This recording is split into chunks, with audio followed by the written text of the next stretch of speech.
What's going on? Welcome to Bullet Heaven, the newest addition to the CHC lineup.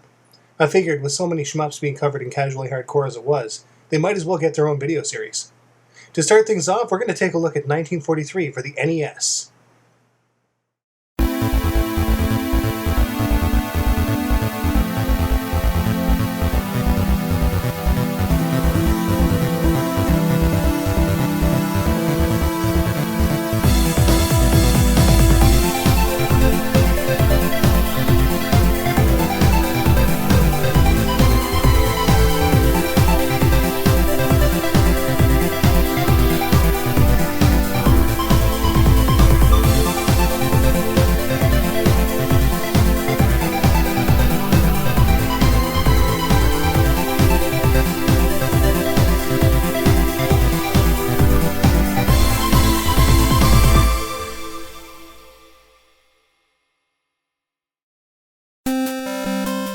1943 for the NES was released all the way back in 1988 by Capcom.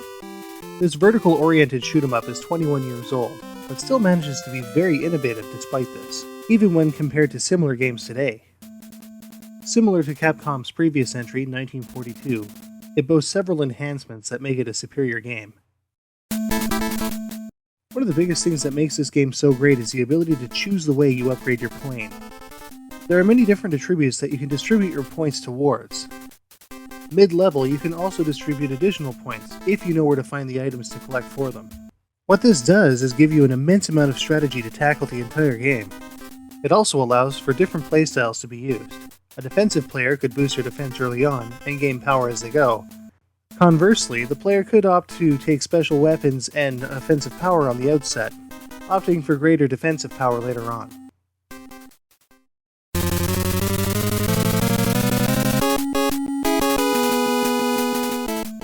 The gameplay in 1943 is heavily dependent on your ability to manage your plane's energy levels at all times.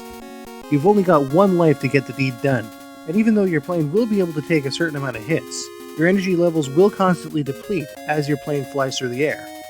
Managing your point distribution is obviously key. You will have the ability to increase the amount of energy your plane has. There are many ways to replenish your plane's energy. The easiest way is to collect a POW symbol. These POW symbols can also be shot to obtain special weapons. If shot enough though, another energy pack will be available that replenishes more energy. Additionally, secret animals can be found to replenish energy as well, such as cows and elephants. And of course, there's Capcom's famous Yashichi symbol, which replenishes your plane's entire energy store.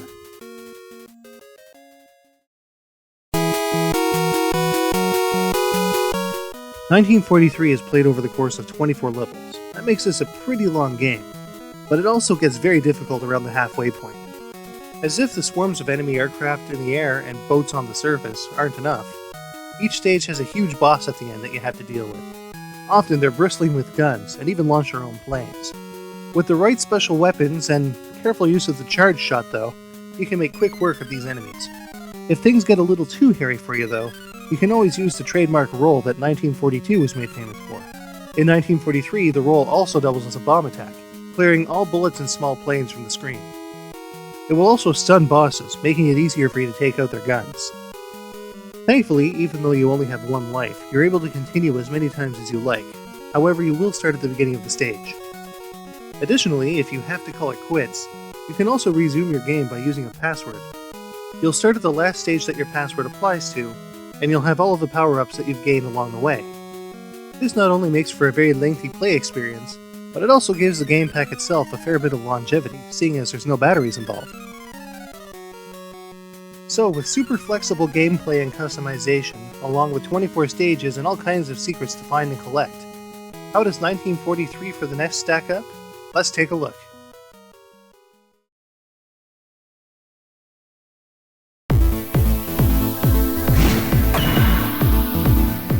On the control front, 1943 is nice and tight.